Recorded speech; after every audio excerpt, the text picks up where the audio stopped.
Thank you. Thank you so much.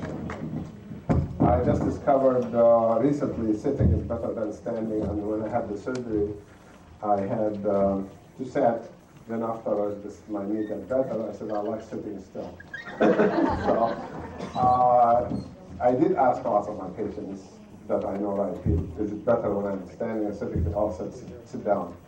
So it makes me feel like we're talking to each other like friends, rather than I'm standing and have to switch weights and like that. I would start by saying good evening to everybody, and thank you very much for coming. The lecture today, as I'm just looking at it right now, I did prepare it at McDonald's out there. It's going to be on allergies, and it's a very big subject. It's a very big business, and it's a very big thing around the United States.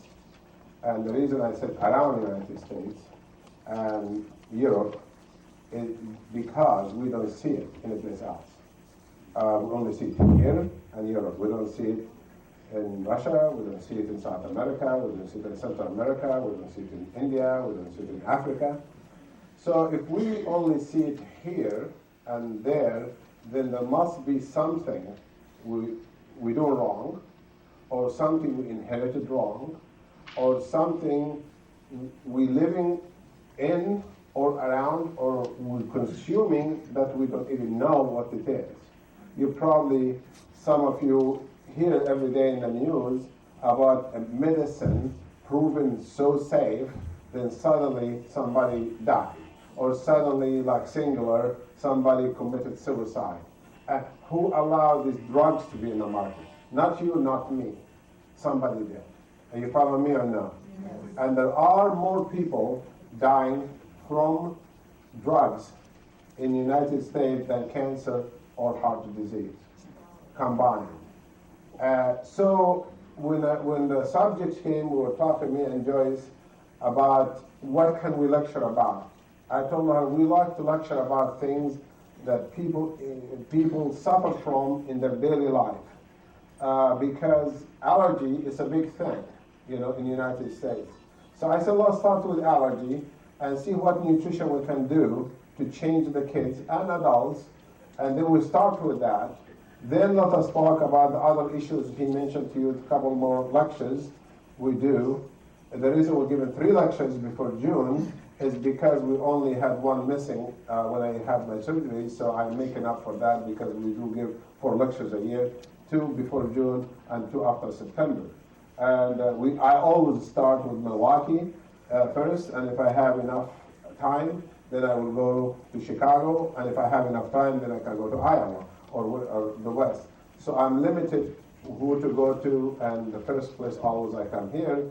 I was telling people before the lecture, it seems like I always love to come here to lecture to your people, because it seems like people are either healthier or more friendly, or I just feel like among my friends, among home, it feels good to be here with you guys. I've been doing for 25 years, I believe, here, and I think I've been lecturing in nutrition for 38 years. That is true since I came from Egypt. That's about 39 years, actually. So I started when I came here, first of all, I came here against my own wish. I didn't want to be here. And some of you, how many people here for the first time in my lectures? Okay, just for the new people to let you know the circumstances, I was happy doing plants, PhD in agronomy and herbs and things like that in Egypt, which is a country been doing herbal medicine for 12,000 years. We are in a continent, Africa, that everything we do in that continent relates always to nutrition or herbal medicine. I was talking to somebody recently. I told him it's amazing that in my village, where 6 of us grew, 6 brothers, and 3 died, younger from disease or something like that. I thought it's amazing that we never saw a doctor. all the time. Until now, we never see what they look like. And that's a village been going on since ancient times, since 12,000 years ago, still the same place. You follow me or not? We must learn from these places around the world that they don't have to take drugs, they don't have to see doctors, they don't have to have surgeries. How they manage to do that? They manage to do that by working with nature, what's around. Are you following me or not? God created them, put them in a location. In that location, He supplied them with weeds and herbs and fruits and this and this and this, and they live from the soil. And how do we avoid parasites? Candida like said, we don't go take medicine. We know we have it. If it is parasite, this or this or that or that or that, everybody has it. The cows have it. The camels have it. We have it. How do we survive thousands of years with it? Are you following me or no? Because we adopted methodology to clean yourself and the kids every year, all the time. You have a special cleansing methodology you do that every child go through it, every adult go through it, and then what's in intestine comes out, and you use what's in nature to make you go. Which, if it is Epsom salt, that's fine. If it's herb, it's fine. And that's how we get rid of these diseases. What happens if we have fevers?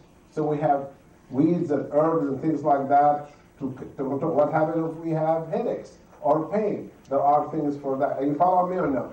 And when I came here, while I'm doing my PhD in bioflavonoids, I found out that there's wars going on in Egypt all the time.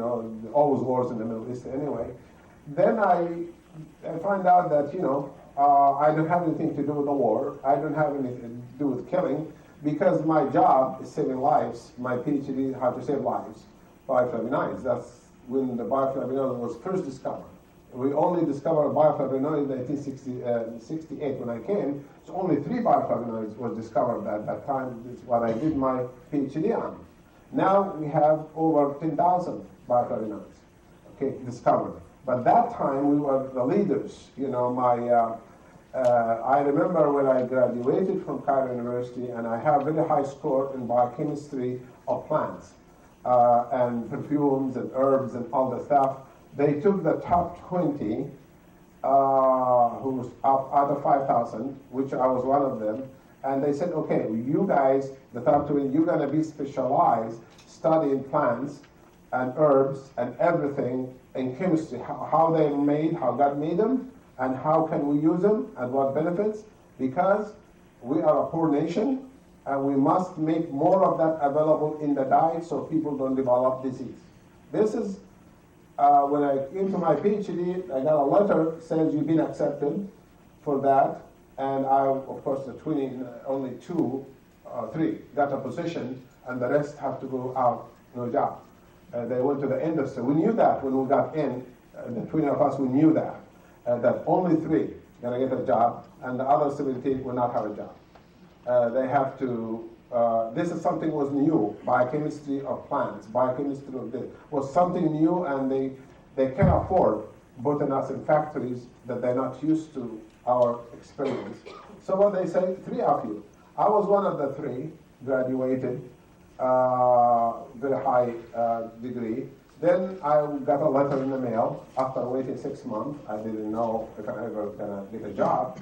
I got a letter in the mail. You've been selected for the National Research Center of Africa to do research.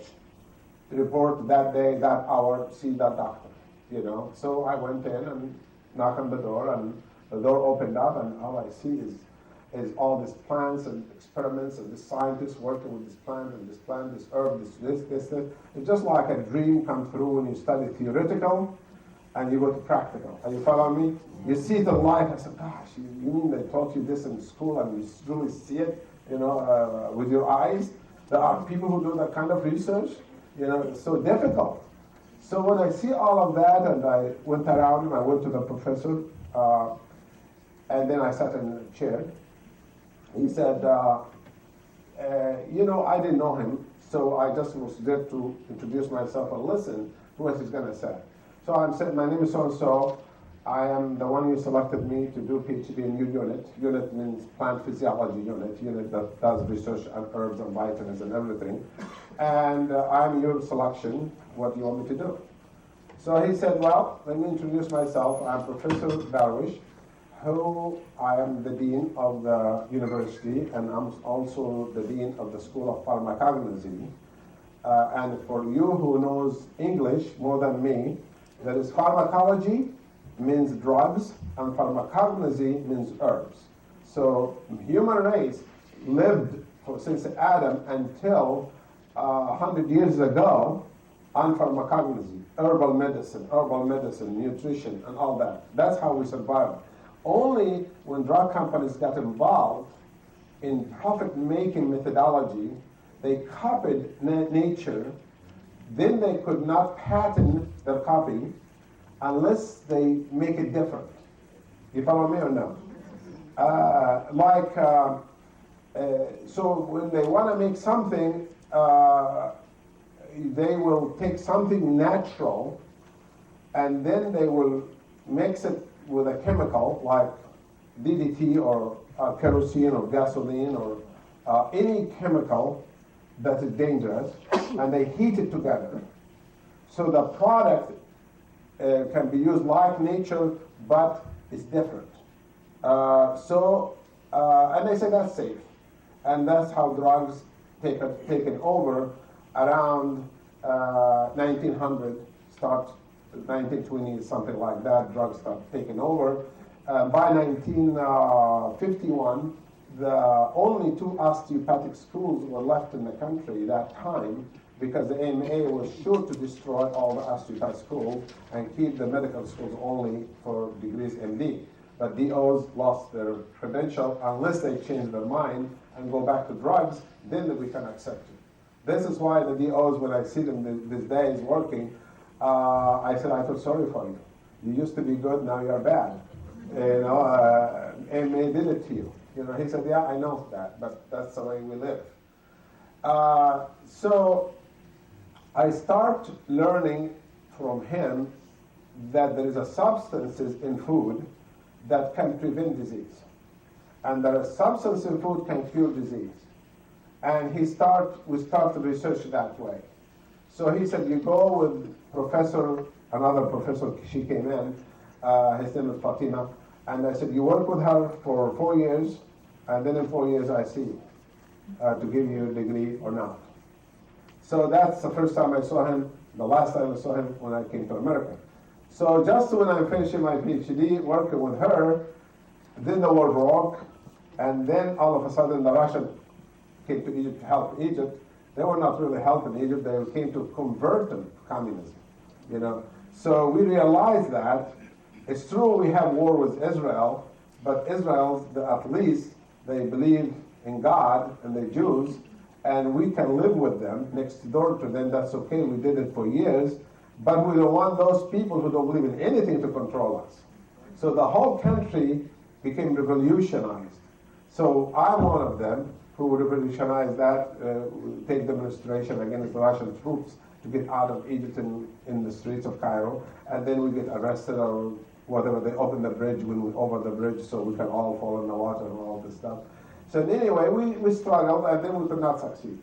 So they came in, they said, okay, everyone with a PhD degree and a bachelor degree, or anybody who's in business, wealthy, must report to the army, must go to war. And all the peasants and the farmers, people with no degrees, they don't have to. But only the professors have to report. So we knew the plan, get rid of all the educated people, so the uneducated, they cannot have any resistance. You follow me? So we realized that, so I got the letter, then I showed it to my Professor Darwish and said, I got this letter right here to report to the army, and I don't want to go fight. He said, well, you have 1 week to get your PhD, so what do you want to do? I said, well, I want to leave. He said, if you want to leave, you have to say, I don't have a PhD. to the army in the airport. You have some, I'm just was doing research. So he refused to give me the paper to say PhD so until I leave first. So that was a condition. Then we left Egypt. We left 70,000 scientists exited in 1 year. 70,000 from one country. And I met all of them in Los Angeles or here or there. In the streets, I meet them because they allow you $100 to exit with $100.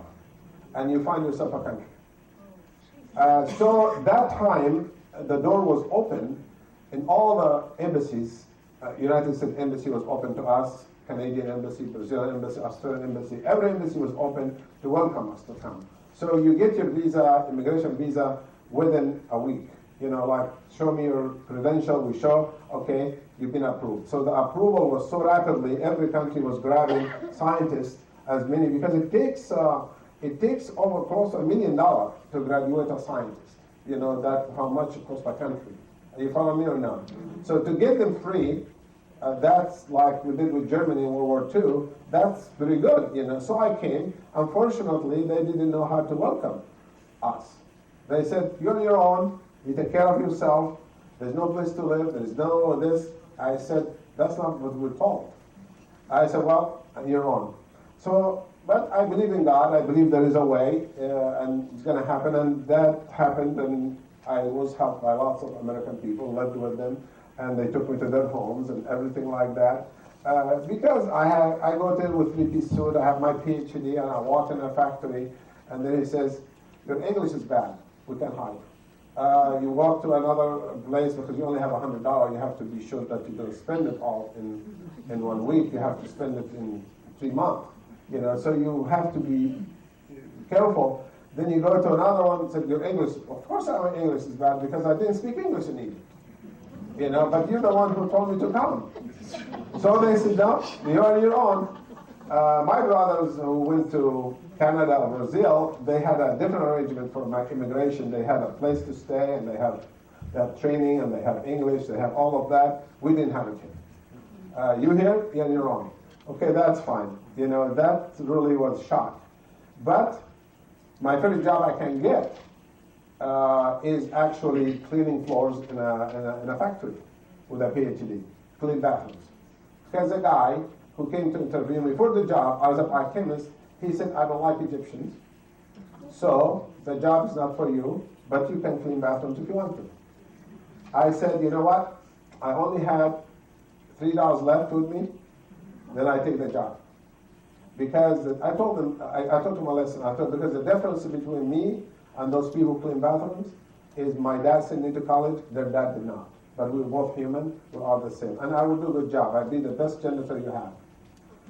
And I allowed 6 scientists to come to do the same job with me from Egypt. We all worked like that, and we're proud of it, and we pray, and we study, work hard, until God gave us opportunities to excel in society. So that's a story until I went to the City of Hope in Duarte, California. I was doing research on cancer, and somebody introduced me to Shaklee products. So I said, before I believe anybody about any supplements or whatever, I must meet Dr. Shaklee himself. So I went to San Francisco, I met with him, I said, how do you grow your stuff, and how do you do this, how do you do that? I said, this is the type of vitamins I want, because I was making it in Egypt. So I'm going to buy and send it to my family. So this is a short story how I got involved in nutrition, and then I became a biochemist and medical doctor and cardiologist, internist, and all these degrees came back later on. I still go to school right now for other degrees. So you never stop learning in your life. So tonight's lecture, after I told you a little bit about myself, is to talk about this allergies thing we have in the United States. And what can we do about it? To do that, you must understand that a healthy body requires several things. Healthy body requires good genetic structure, genes. Healthy body requires good nutrition. Healthy body must tolerate stress. And healthy body must get rid of chemicals that enter the body. That is a healthy body. So a healthy body is a person that genetically he is born in good order. That he doesn't have genes for allergy, he doesn't have genes for lupus, he doesn't have genes for multiple sclerosis, he doesn't have any genes like that. If they do have genetic problem, then we must use nutrition to correct that. We must seek nutrition to correct it. Are you following me or not? We must look at nutrition first before we look at drugs. And that is, we all have genetic problems. Every one of us do. So it doesn't mean we should all take drugs. You know, at least give your body a chance to be healthy, having the proper protein going in, like soy protein, rather, or good whey protein, rather than just eating steaks and hamburgers all the time. Eat something good with source of protein. Eggs is a good source. Cheese is a good source. Milk, even we're going to talk about allergy, is a good source. Somebody brought me from here in the audience yesterday, actually, a quart of goat. She milked it before she came to the office. And then I drank the whole thing, the whole quart at one time, and 2 times actually within 1 hour, and it didn't bother me. Why is that? And somebody else would be bothered by it. This is what we're going to be talking about tonight. We must have a good source of protein. Like the soy protein Shaklee have is an excellent source of protein. The instant soy mix, for example, or the cinch, or any other, all of them are good sources of protein. And that's perfect source of protein. Then after that comes the other things, the eggs or the cheese or the steaks or the chicken or turkey, anything else you can have, add a fish, you can add to that if you want to. But you must have vegetable protein as your main protein, followed by animal protein as a secondary protein. You follow me or not? Because that's related to allergy, we're going to be talking about that. Lots of people are allergic to protein. So we must know the problem, what is behind it. Carbohydrate, you must have carbohydrate. And the carbohydrate is whole grains. You must consume some for energy.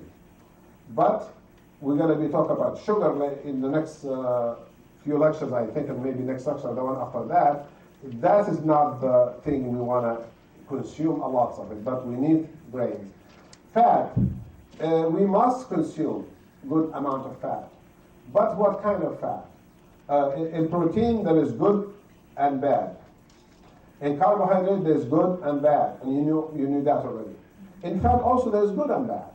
There is lard, and there is animal fat, and there is also other fat like olive oil and sesame oil and peanut oil, and all these oils, they are polyunsaturated fatty acids.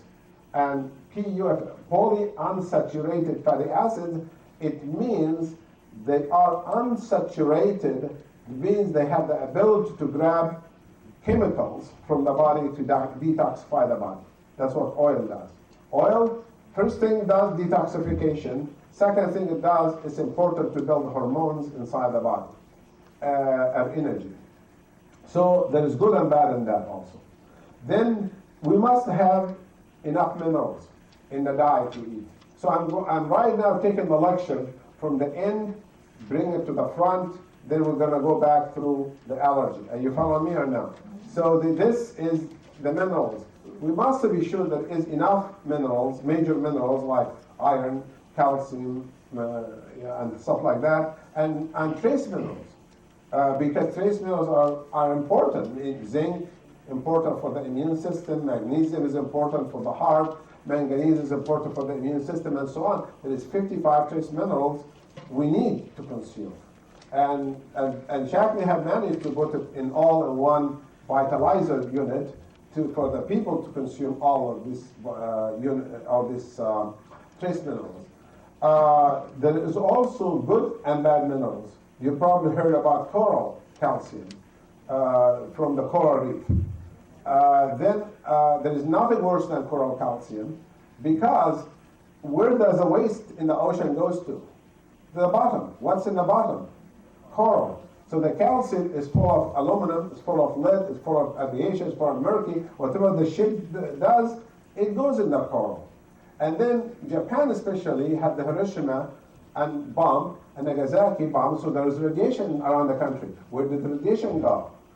We call that heavy metals. Radiation is a heavy metal from uranium. So it goes to the bottom because heavy, attached to what? To the calcium that's in the bottom of the ocean. Follow me or no? So you can see there are good minerals and bad minerals, but people don't know that. There's lots of lies in nutrition, lots of lies in advertising. You get things in the mail and you tell you, gosh, you can buy vitamins for $1 a bottle or $2 a bottle, or you can buy this. You know, I don't believe in that. I believe if something has a good quality in it, that is still good, manufactured good, and alive, it's going to be expensive. And I'd rather take one omega-3 of Shaklee than 30 omega-3 of another company. I'd rather do that because it's not really the amount, how many grams, how many units, how many that. Is it life or death? Am I eating? You follow me or no? That is, all the natural products are live products. But when you kill it in the process, because you want to cut corners, you boil it or heat it or mix it with something, you're killing it. Just like you take orange juice. You squeeze it fresh or leave it, cook it or leave it for 3-4 days or a week. Taste the difference. There is a difference, right, between fresh squeezed and be boiled or stored. The same thing with vitamins and minerals. There are good and bad. So the other thing you must have is water. People must drink 8 to 12 glasses a day of water. What kind of water? Well, you have to either make your own water at home by having best water from Shaklee, or go ahead and buy bottled water, but be sure that this bottled water is not made by a hose and they fill in bottles from in factory in downtown Milwaukee or Chicago or something, and you don't see the hose or you see the bottles coming from the other end, and you think you're getting good stuff. We don't know that. I seen it in Egypt. You know, the Prime Minister of Egypt one time told me, I have a water factory. You know, I said, let me see it. I said, you use it the regular water from the Nile. You didn't do anything to it. He said, well, we bottle it. That's what we're selling, a plastic bottle. But the water itself, you have to either investigate or get your own reverse osmosis unit and do your own water at home. That is very important. In the meantime, water doesn't mean Coke.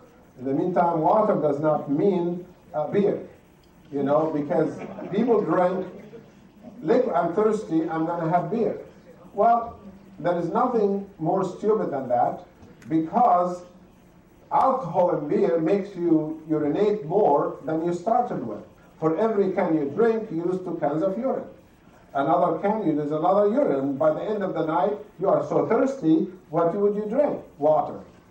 Why don't you start with water from the beginning? Because it doesn't have sugar, or it doesn't have taste, or, you know, or I want to be drunk so I can have fun with my wife, you know, and anybody have a reason to consume alcohol.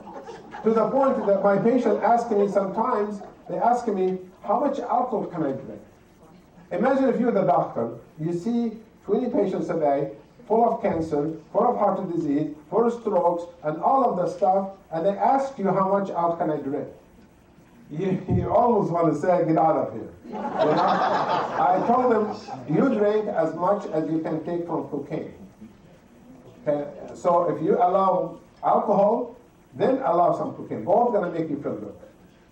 Or heroin. Would you do heroin? Oh no, I never touched something. It's illegal. I said it doesn't mean alcohol is legal. Alcohol made legal to make money out of it. And once people get alcoholic and depend on it, they become addicted to it. And so our alcohol consumption is victimizing people like nicotine. You can take somebody, make them smoke cigarette for a month against their wishes in a smoke room, get them out, they will buy cigarettes because they became addicts. You probably seen the French Connection movie a long time ago before some of you were born. That, you know, you injected the guy with policeman with whatever heroin or something until he became addict of cheap police. They let him out to work. He became a distributor for them. and he was the chief of police. So that was a movie. So anyway, water also, you can see the advertisement about water in society is against water. Like, for example, you never see ad in the TV says water is good for you. But you will see ad, Coke is good, Pepsi is good, beer is good, Budweiser is good, this is good, this is good. Nobody's teaching our kids it's water is what's important. In the Olympic Games a few years back in Korea, that I've seen an ad that the guy is swimming inside the pool all the way and then coming out the other side to get a bottle of Coke and drink it like that. You probably saw that. I said, if you're thirsty, why didn't you drink it from the pool before you, with the chlorine rather than that? But, of course, cold sugar, it tastes better than cold water and warm water in the pool. There was another ad about against water also. Some of you remember the straw beer ad a few years back, about 20 years ago. That guy walked in the desert, and then he's so thirsty, get this guy, said, give him water. He said, no, I want straw beer. And he drink and give other water. What is the intention of the company doing that to the kids? When you grow up, you don't drink water. You follow me? You drink Coke, you drink Pepsi, you drink Diet Coke, you drink beer, you drink this, you drink that, you drink that. I have a nephew who I'm treating with a weird disease, autoimmune disease similar to allergy, and his doctor, even children's hospital in Milwaukee, could not help him. I made the diagnosis, and I told him, you have an autoimmune disease, and I want you to change your diet, take your vitamins, all of that. And then he comes to my clinic every week for IVs and things like that, and he was doing better. And I was sitting with mom and dad, and he walked in and had a bottle in his hand, coming from a soccer player. I said, well, show me this bottle. And it was Gatorade bottle. He was drinking. I said, let's read the label. Let's read the label together, actually. So you got lots of fructose, you got lots of sugar, you got lots of chemicals, and you're an athlete. And also your mouth's full of ulcers because you have lupus in your mouth. So what do you expect? Unless you throw it in the trash right now and never touch it, I will not see you in my clinic, ever. Because you're just not the right patient I want to have. So we are teaching people to go back to water. And then the other nutrition that you get from the air is oxygen. And that comes with exercise in the time of the day that there's enough oxygen. The worst place to advertise, to give oxygen is your house, in the basement. That's the most carbon dioxide, it's heavy, and the least oxygen in the basement. That's what we usually hide the exercise equipment, so you don't see it every day. And then, or you don't want to put it in the bedroom, so you look at it all the time, or feel guilty about it. So the exercise is good at home if there is a fresh air after rain, and maybe close to something fresh. Like if you have an air source unit in the house someplace, get closer to it when you're doing the exercise. However, we don't exercise enough. We don't consume enough oxygen. And the air outside is better than the air inside. So we don't spend enough time outside, outdoors, like walking in parks among trees, they make oxygen, We don't do that because trees make oxygen in the daytime. They make carbon dioxide at night. So you can't walk at night in the forest, in the trees, because you're going to get a good dose of carbon dioxide. But if you walk in the daytime, you're getting a good dose of oxygen and enjoying the change of the color of the leaves, this and that, which is lots of fun. So that is the two things right here we talked about that causes good health, good healthy life. Then we're going to talk about allergies after that. Stress also it's a big important factor to control stress. How would you control stress? The best way to control stress, just remember, when you're under stress, you're hurting nobody except yourself. So it doesn't matter who is causing you the stress. The husband, the wife, the kids, the neighbor, the end of the job, it doesn't matter. You must be the winner in the end. You must look at the situation causing stress and say, I'm not going to let it affect me. Because there's nothing you can change being under stress. Nothing you're going to change. Except every time you say, oh my God, or swear, you're losing 100 milligram vitamin C. And the next one, you lose another 100 milligrams in 539. The next one, the end of the day, you're empty shell, full of stress, your heart is going fast, you can't sleep good, and that's what we do to stress. Remember something. There are lots of people in this world a lot worse than you. There's lots of people in nursing homes. There are lots of people dying from cancer, and dying from Alzheimer's, and dying from heart disease and strokes and stuff like that. You don't have that. So what kind of stress you looking for? If you got your health, you got everything. If you don't have your health, you have nothing. So we allow stress to attack us. So by being around it, number one, you being around people who always complain. Then you got to be around people who are positive. Look at the life with fun and laughing and have a good time, rather than somebody say, oh, did you hear that? Did you hear this? Did you hear that? And then even my own wife, which is English, and you know, English are very serious people. You know, they're very funny, but they're very strict and serious. And she's lucky I married her because I improved on her genes. So in any case, in Egypt, being there for all the thousands of years, if you have been in Egypt, so you see people are very simple. Everyday life is a simple life. You know, there is nothing big. I went to Cairo about 6 months ago to just visit my brother who had a problem with his heart. Then it's a rush hour, and then this kid had a basketball, came on the freeway, at the tollway. And he jumped, he walked through the traffic, and he got his ball. And you see all the cars slow down gently and going around him, and then he's waving, and then they waving back to him. And nobody, he didn't get a ticket, he didn't have 4-letter words, he didn't have any of that. I said, this is really neat, you know. And then the freeway ended, and then we're driving in the street, I'm going to my hotel, the Marriott. Then I see all the stores juicing, all vegetables, carrot juice, this juice, this juice, this juice, this juice. You know, every other store is something from vegetables, is something from fruits, like that. Then I came close to the Marriott where the wealthy people live. Then 2 cars, one hit the other from the back. The front car was a Rolls Royce, the back car was a Mercedes. So he hit it in the back, and I said to my friend who picked me up, I said, oh, what are they going to do? These are expensive stuff. And then they talking to each other, and one hit the back and tried to offer him money. You know, here's there's not a car, there was money given him to fix it. And he said, no, that's okay, you know, or something. And then I see they taking each other, others hugging each other, and they drove away. I said, gosh, you know, there's no fighting and no court and no lawyers and no of that. Because they look at things, these are material. But I lost a dent on my car, but I gained a friend. That's how they look at things. You know, I can fix the dent and the bumper, but I gained a friend, he is going to help me. My dad told me, when you go to the United States, just remember, you can get everything you want done with your friends. Make lots of friends. But if you're rich and have money, you can get some stuff done, but if you have lots of friends, you can get everything done. So that is the lesson about stress. I tell my patient, you don't need to see a psychologist or psychiatrist or counselor or that. You got God as a counselor, just to pray. You got yourself, look at other people, you know, life around you. You're lucky that you're not one of them. Are you following me or no? Look at the bad before you look at the good. You find, so, see, I'm lucky, you know, person. I don't have what this person have or this person have. That's called health. And you can do anything when you're healthy.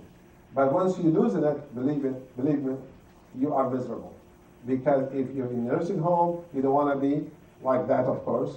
Or you have in hospice, dying in a hospital or that. You don't want to be like this situation. So you got to remember you can be a lot worse. That's how you control stress. Exercise is good for stress. Praying is good for stress. Positive attitude is good for stress.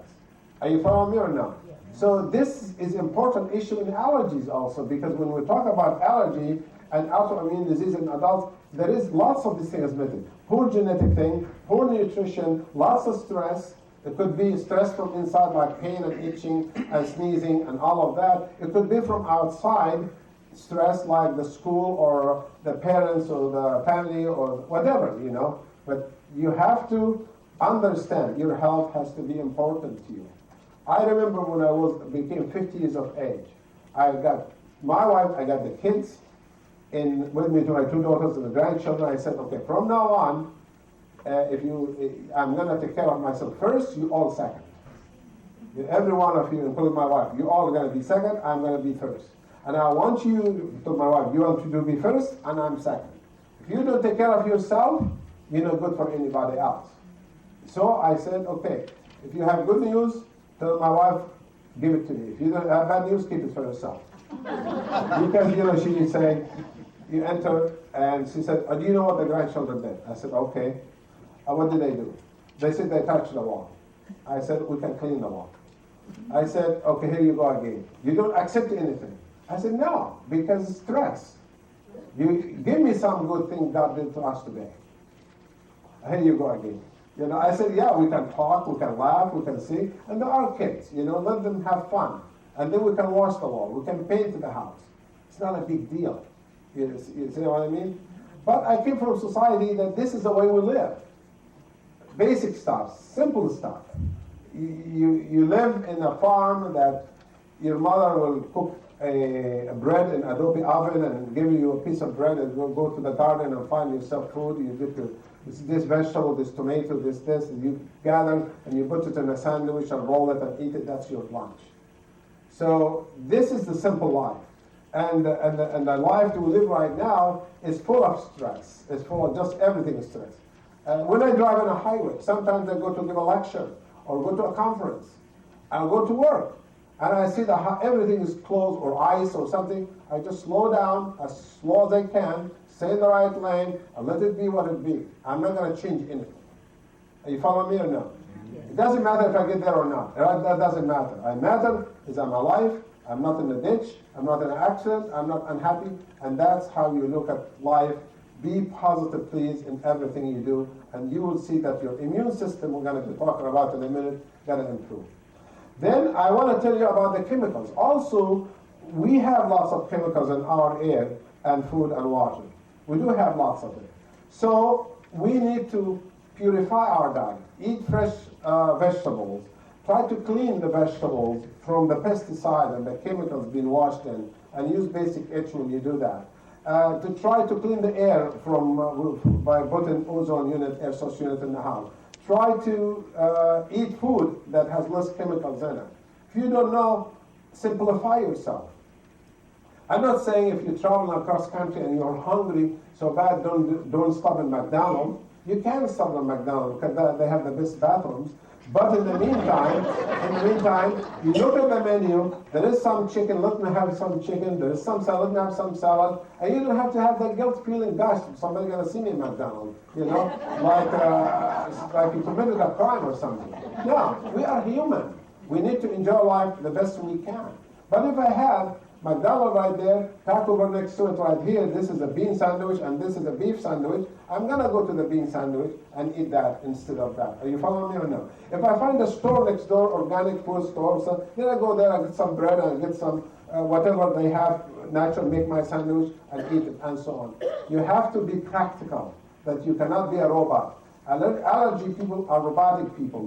They cannot eat this or this or this or this or that. Of course, when you prevent people from eating all food, they're not going to have allergies, And you keep preventing until there's nothing left for them to eat, or that's what's the problem with allergy.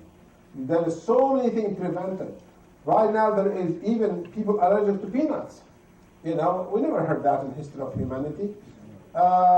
These kind of things are a serious problem we have. That's why we're going to correct that allergy problem the right way. The right way is be sure the nutrition is right. Be sure that the kids who have allergy or the adults who have allergy have enough exercise, less stress. Be sure the chemicals in the air and water or food are controlled. Then you already succeeded to a certain extent of purifying that person, detoxifying the person. You understand or no? If you have so much allergy, then go on a vegetable diet or greens for a week and purify your system for a week every month, let's say. If you really have rash and urticaria and itching and sneezing, try to change your diet. See how you feel when you have allergy by purifying your digestive system by taking lots of vegetables every day, like cows do and horses and all of that. You don't see many of them sneezing from eating hay, you know. But we sneeze when we smell hay. But they don't sneeze when they why? Because they have the right immune system. We have the wrong immune system. So that is what I'm going to be talking about now, is the human body is being exposed to too many things.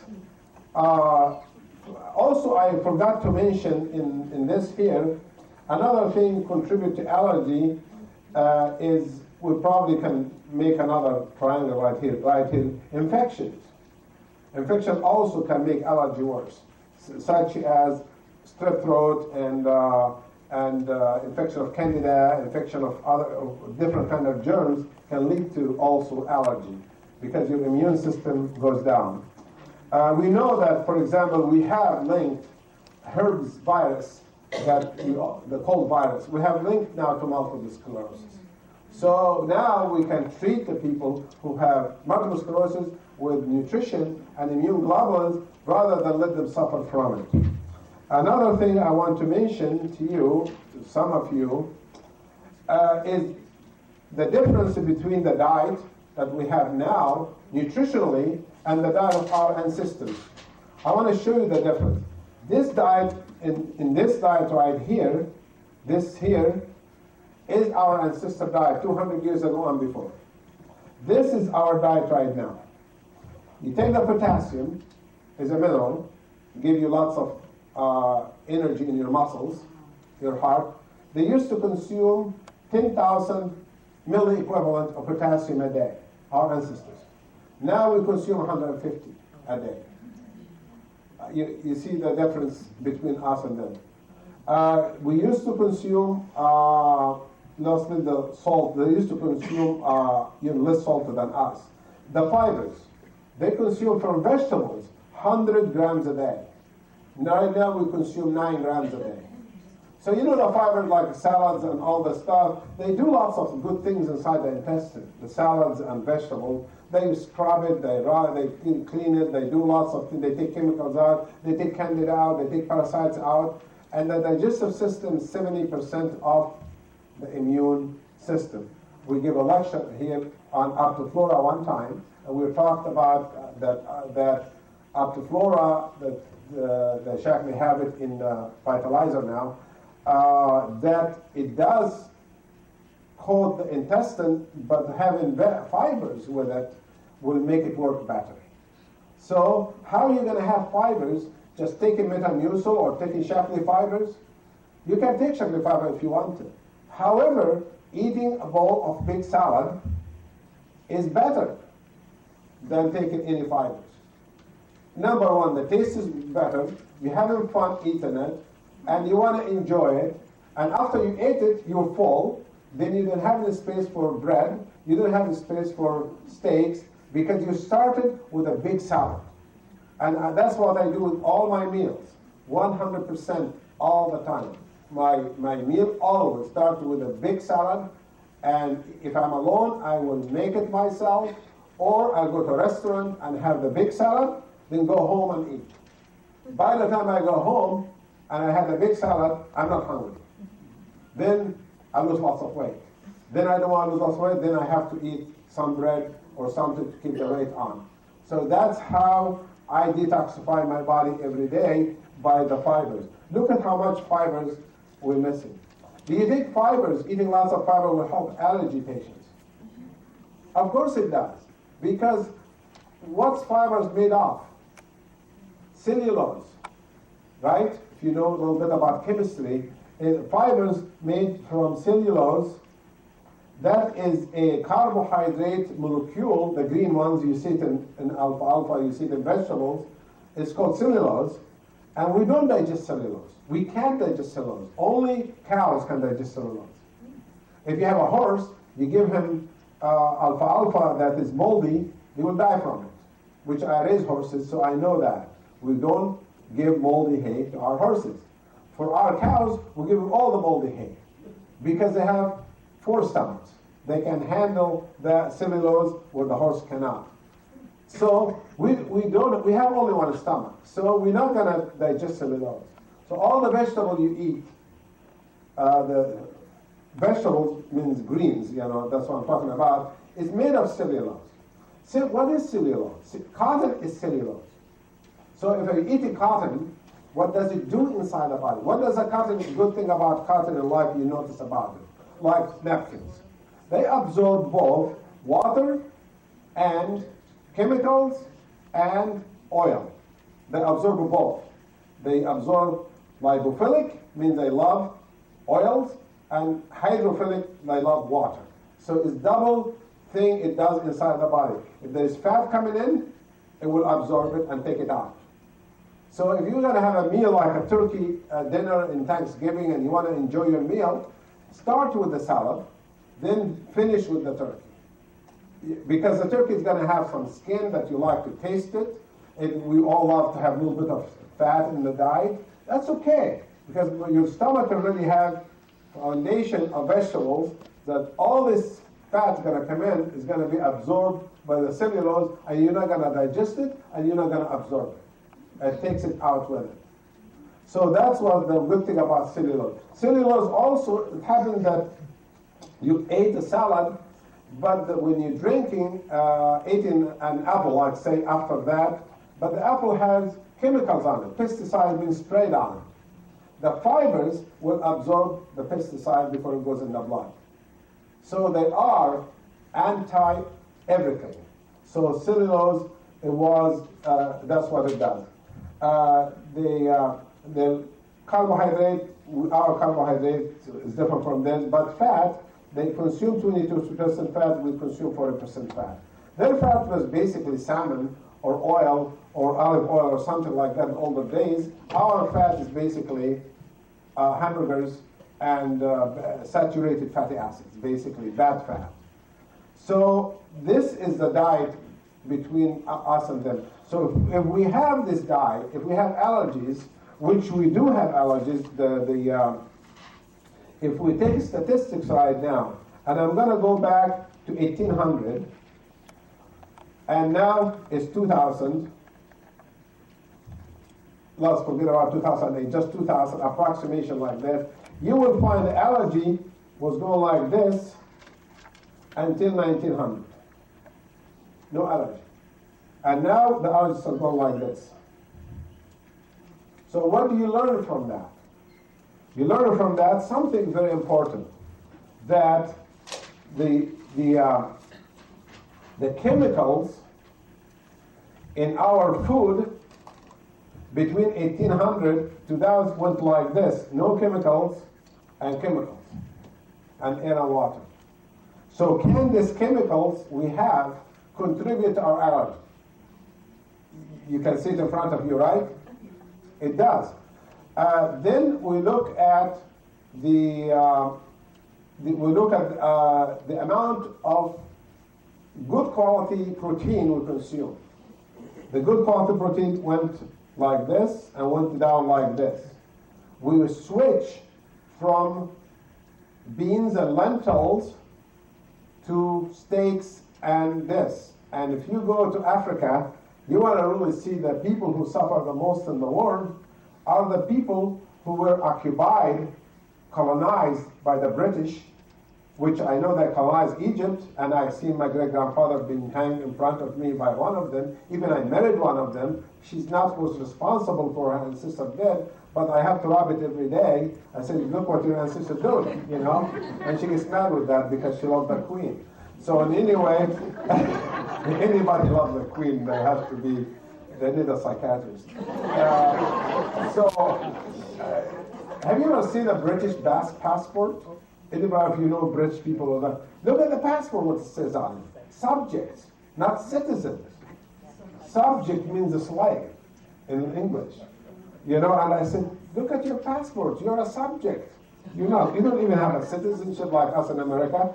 And the funny thing, she doesn't want to get the citizenship here. She's proud of her British passport. I said, that's fine. So anyway, the amount of good quality stuff, protein went down. Good quality carbohydrate went down. good quality fat went down. Having this thing go down, you think it will make disease go up. Right? Allergy goes up, right? Are you following me or are you going to sleep? Okay. So I'm saying if I showed you this one right here, this here, that chemicals contribute to problems, like lack of nutrition or chemicals. And here we have chemicals. Let me use another color so you can see it better.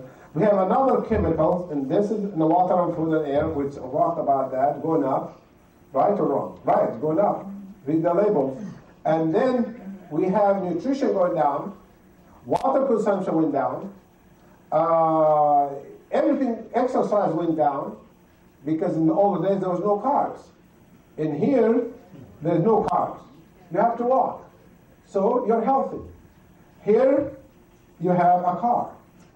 Up to here. Then, now, after 1960, then you have even remote control. Because if you leave the bed and change the channel, you might have a heart attack. So you have something exercising your finger very well.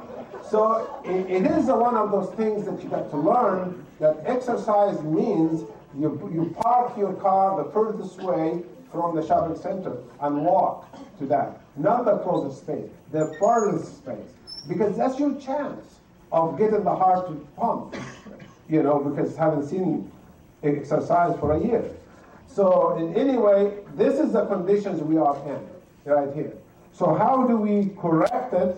There is something else I want to mention to you also. Right here, this is some of the chemicals we have in our society. Flame retardant, PCP, phencyclidine, which is actually a narcotic drug in the street, is used on everything manufactured in the United States.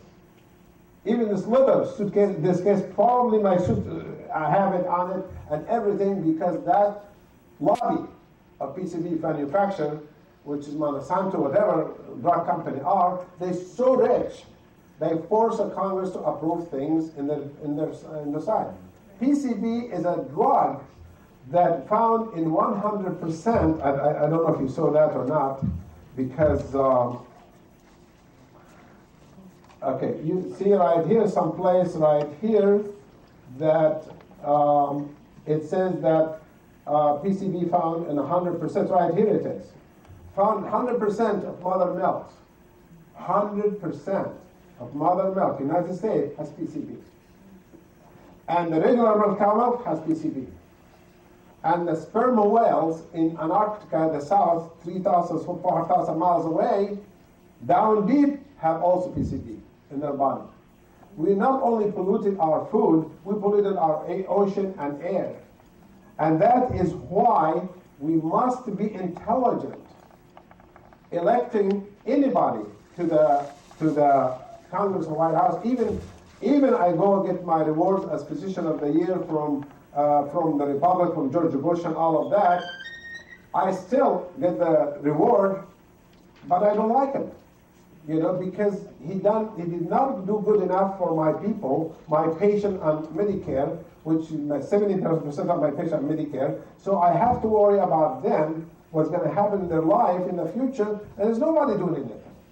So I said, this is not the person I'm going to elect. As a matter of fact, this year when I go for election, I'm going to look and see any Republican, I'm going to avoid them and go down the list. Because I don't know what to do, to tell you the truth, because when you go to Washington, I go a lot to Washington, I knew Reagan personally, I know Bush Sr. personally, I know Barbara Bush personally. All they do is worry about themselves and their friends, not us.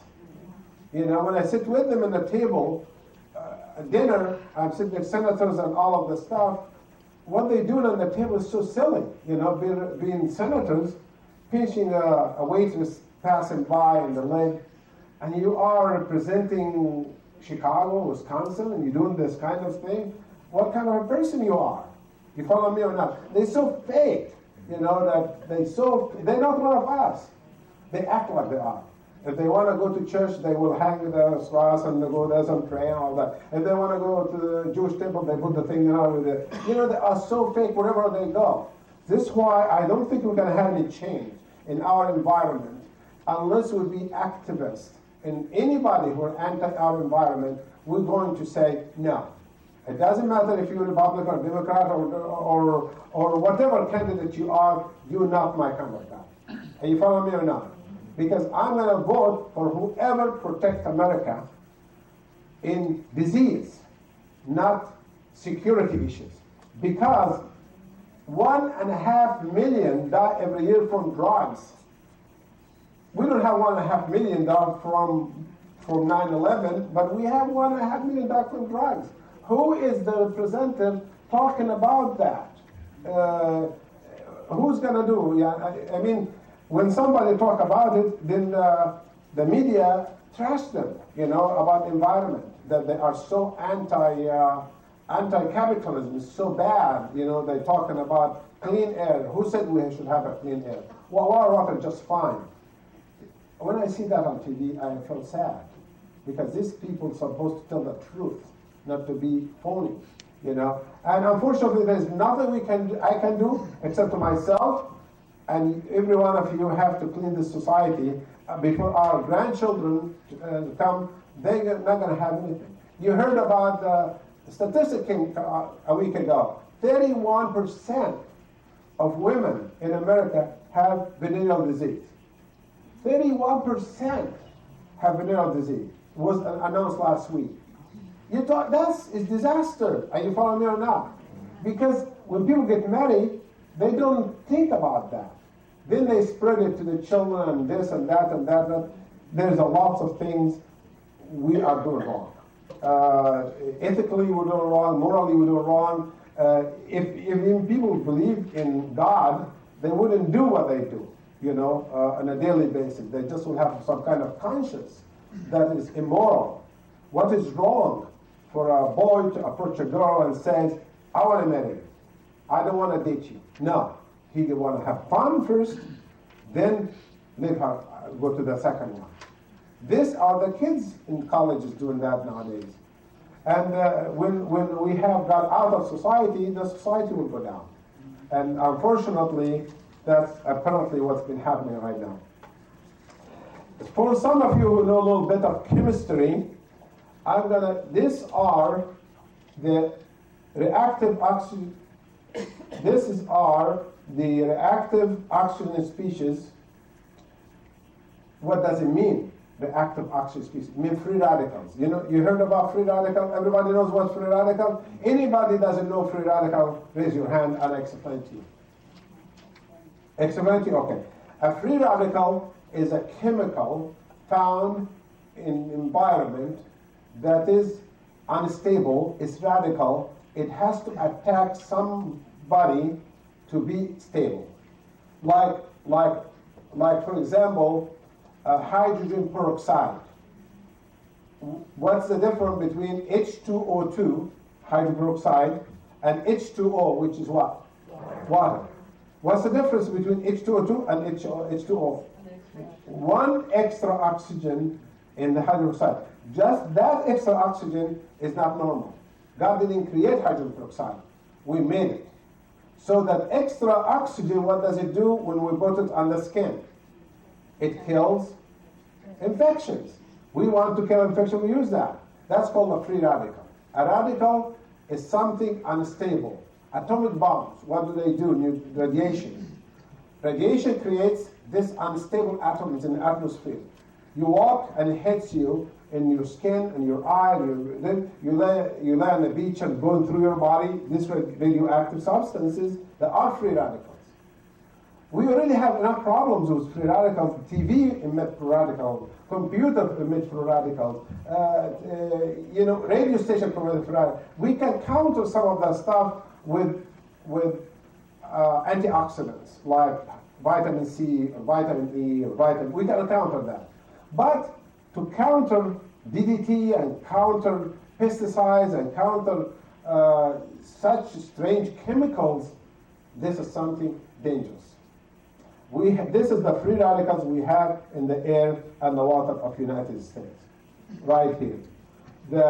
You can be, everything has O in it, or S. If reactive oxygen species means have oxygen and can kill, like hydrogen peroxide. And active sulfur species has sulfur that can kill, like, for example, pesticides do. And active, whatever atom you can put unstable, all you have to do make anything is unstable, heat it, and you create free radical. Like the match. When you strike a match and you have a flame, how did the flame come to exist? The two molecules you started with is sulfur and sand. Both of them are stable, right? There's no fire in the door, in the matchbox. But you hit two atoms, they react with each other, then all of a sudden they have electrons go up in the air so fast, and when it's coming down, create a flame. That's how stability becomes. Flame goes down to ashes, like that. So these are the active species called a fire.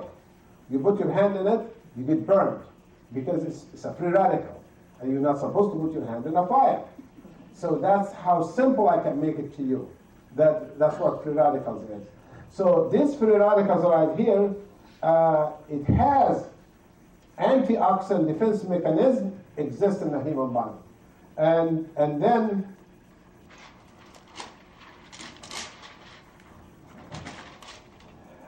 And another thing I wanted to talk about is this is a map of United States released by Nuclear Energy Commission that says how much radiation we have in our air and water. These are the stuff that's dangerous. When we dropped a bomb over Japan, we did not think it's going to come back to us. We thought that it's just going to kill them, they're far away. But we went to New Mexico, 1938, and we were blowing atomic bombs in the air and having soldiers running with cars underneath it, no cover, collecting samples. We didn't know radiation kills until 1940, when the atomic bomb was made. 38, we were experimenting with it. One of the presidents of the United States went to the University of Chicago, and they show him that there's radiation in this thing here. We put it through a coil of steel. We drop it, we see all the sparks going through. What are they? He said, come and see that. But they had him behind glass wall. So they drop it and they spark. Drop it, spark. Drop it, spark. And the ball was expanding because it's getting radioactive expansion. Then it got stuck in the coil and exploded. Killed the 5 scientists who were there. And the president was not killed because he was behind the glass. And they said, oh, if we kill our scientists, they can kill the enemy, the Japanese last said. Yeah, but we go to New Mexico and blow it above ground. You remember those days? Above ground, above ground, above. When did the world realize it's dangerous? It's only in the 50s or 60s that we went underground. The experiment, right or wrong. The underground was only the last... We did lots of radiation above ground. This radiation is heavy metals. It's uranium or plutonium depleted.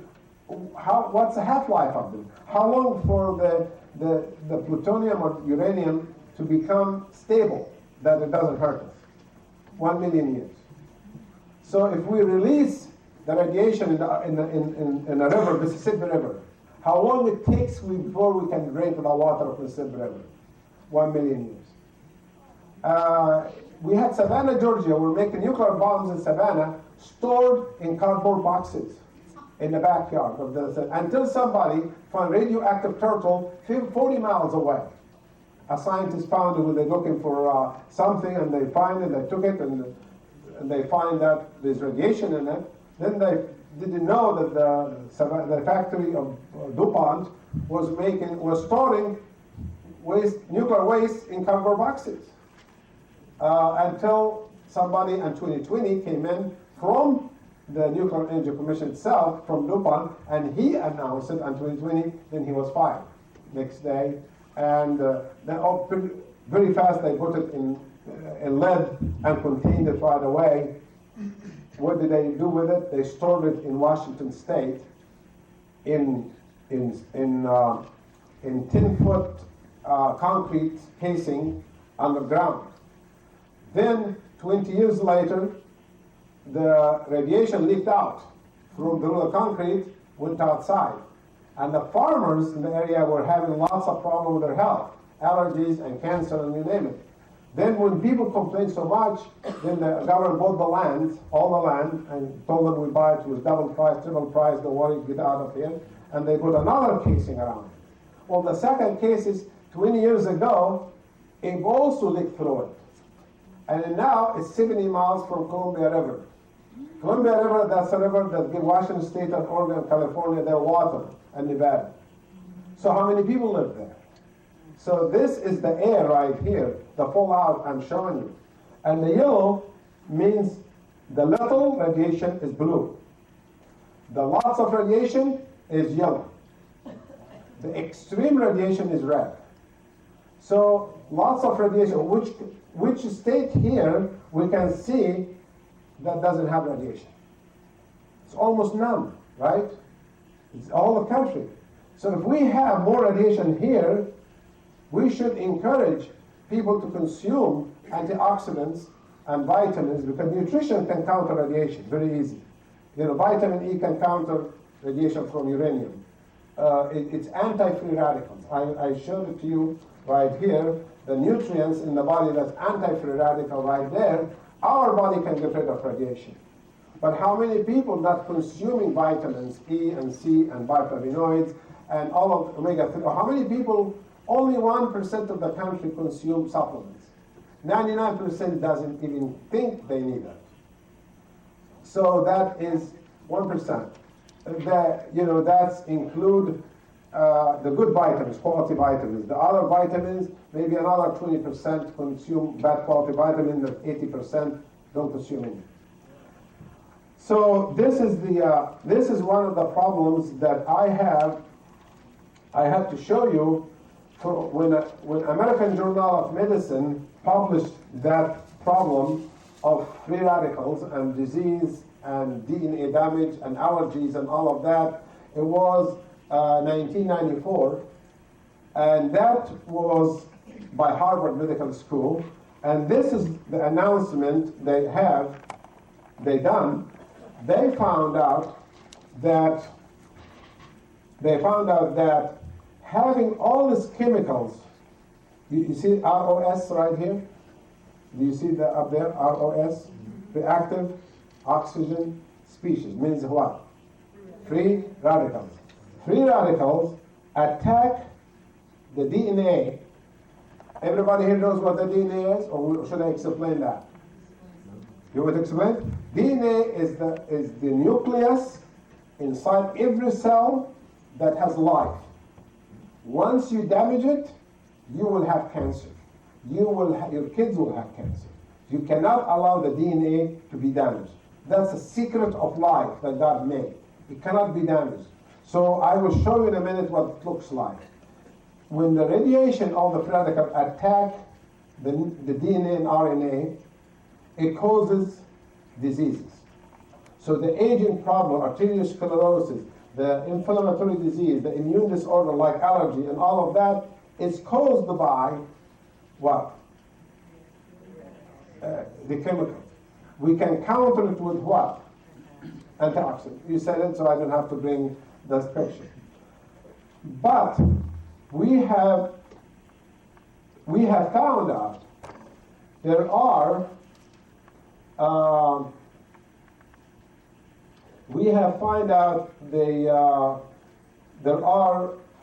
right here it is.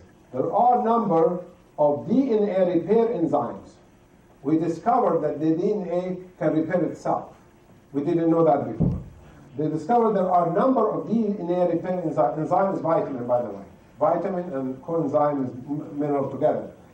Such as glycolase and exonuclease and other enzymes, they repair that damage by how much?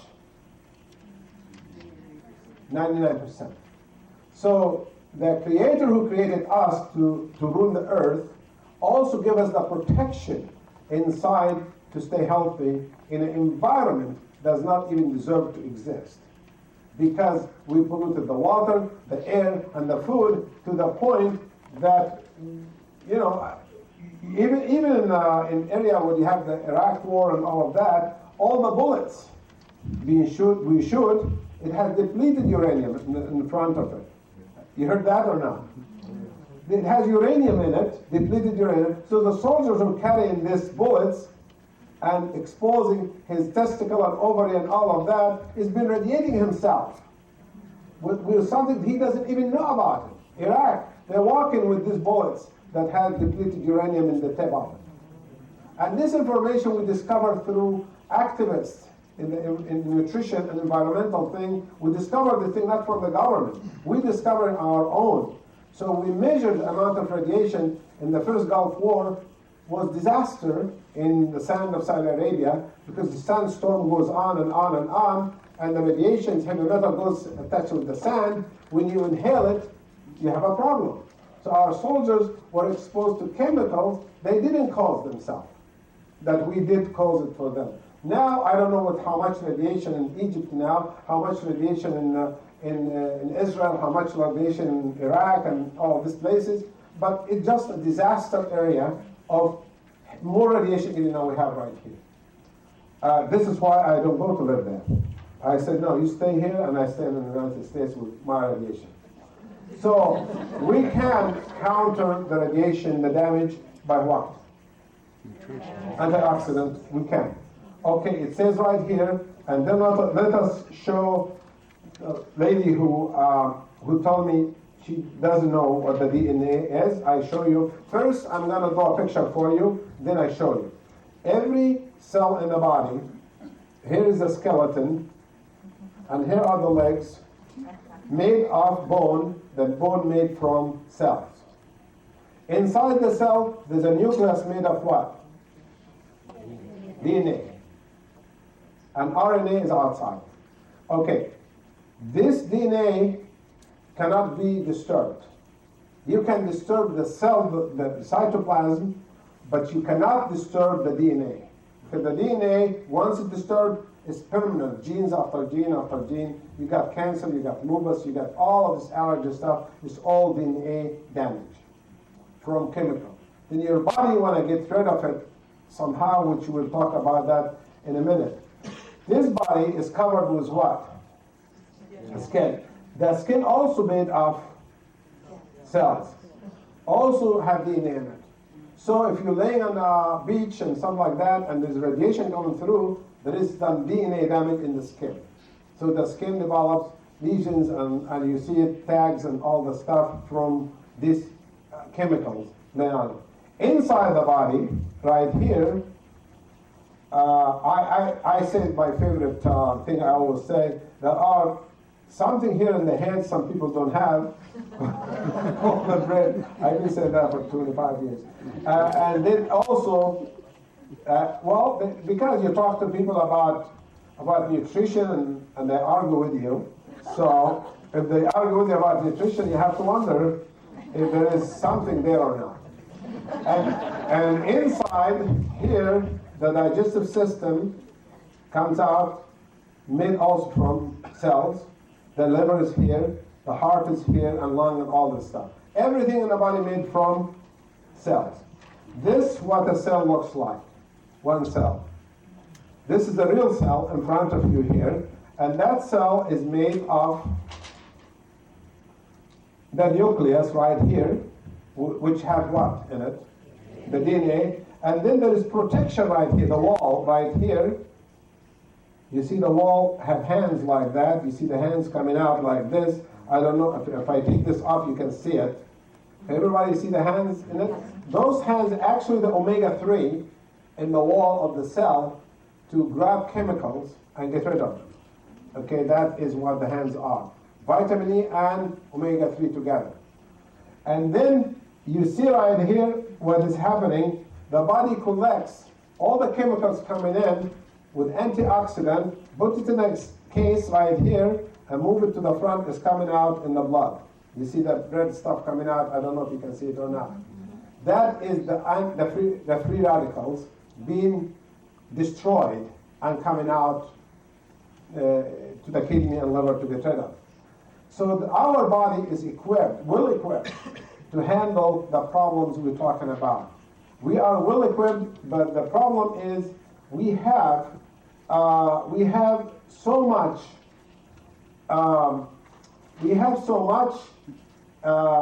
inflammation. Everybody knows what inflammation is? Irritation. We have irritation, so much inflammation in our skin. That's what allergy is inflammation. We have so much irritation. You know poison ivy, what does it to us? You know, that's inflammation. We have so much inflammation in the body all the time that we have tremendous amount of rise in things related to inflammation, such as cancer, heart disease, Alzheimer, congestive heart failure, strokes, arthritis, and aortic valve stenosis, kidney failure, lupus, asthma, psoriasis, pancreatitis, allergies, fibrosis, whatever, all the way, fibromyalgia. All these are inflammation. So you don't have to be a rocket scientist to decide what can you do for yourself against allergy. Allergy is what? Inflammation now. We'll change the word allergy to inflammation. Are you with me, right? Irritation. That's what you get poison ivy, you inhale something and you don't like it, you sneeze it out. It's inflammation you're going through. And if you have a healthy body, you can kick everything out. Just like we saw in the cell that we showed earlier, that this is a picture of chemicals the body's getting rid of. All allergic substances, chemicals and cancer, whatever, coming out. So your body right now in this second is using all the nutrients you consumed during the day, hopefully you did, then using it to clean the blood, clean the DNA, clean the cell, clean the blood, clean every place. Because where does antioxidant gonna work? They work in the blood and inside the cell, like we see right here. So if we have a cell right there and like gonna get exposed to allergy, mold, or a food allergy, or any type of allergy from air or food or water, then your cell in the skin first is going to react, or the lung. So the cell itself have hands like this in it. And what it does, it grabs the allergic substance right there. So right now, we are in this room, and this drywall has formaldehyde. And the carpet has formaldehyde. That's a free radical, used for glue. But we are breathing it this time. But our body have also antioxidants inside to counter that. This is the omega-3 right here, and the vitamin C and the vitamin E, all of this inside right here is going to do the job. So if a chemical succeeds of entering, before it enters, what? The nucleus, and damages the DNA, which is the father of life, before it meets a wall of vitamin B and C and E and bioflavonoids, you name it. Tons of it inside the cell. We have tremendous amount to survive allergy, to survive cancer, to survive lupus, to survive anything if we take care of our body very well. This is the allergy problem. However, the people who cannot get rid of allergic substance because the immune system is bad, those people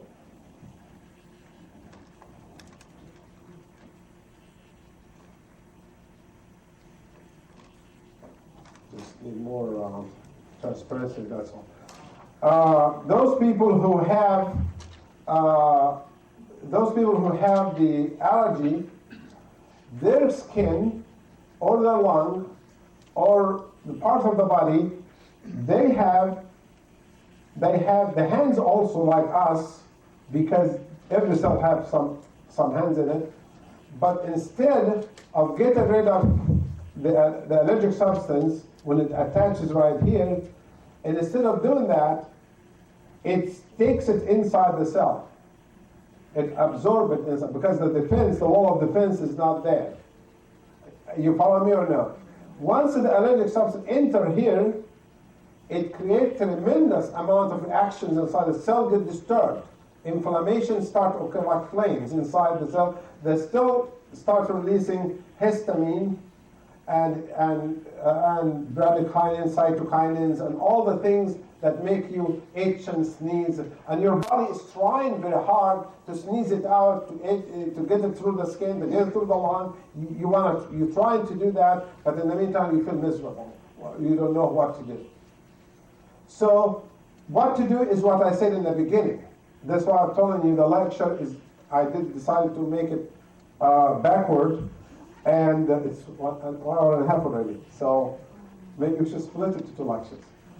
I will promise to finish in about 15 minutes. This here, once it enters, it disturbs the whole immune system, because your body has failed to protect you. So it goes inside and it creates a tremendous amount of inflammation inside, and the only thing you can do that time, that moment, is take an inhaler or some steroids or some Benadryl or something that attaches itself to the receptors of the lung and go through the asthma. Hopefully you can go through it. But you've seen allergic reactions, it can be very severe reactions. There are medications I just came about 2 weeks ago, went to a conference in Beverly Hills, California, in this very expensive restaurant that my car, which was Ford, I didn't see any Ford at all in front of the restaurant. There was not even Mercedes, were all Lamborghini, Maseratis, and all of the stuff. Then I went to this restaurant, I only sit in the movies. So I sat down among 14 different scientists, listening to a new drug that I want to see under my eyes how it works. So here I am sitting in this expensive restaurant, and they're passing out pieces of pizza to all of us. And then after that, the meal comes in, a big plate like this with a piece of fish in the middle of it. So I said, well, at least I've been in Beverly Hills. So the doctor was introducing to us a new discovery for allergy medicine that is almost natural, that it has almost no side effects, it's almost 100% effective, you know. And it was really a very nice thing. Whoever discovered it, they did it almost a natural way, like nature would do it. So they developed that thing that when you take it, it works like Benadryl, but much better.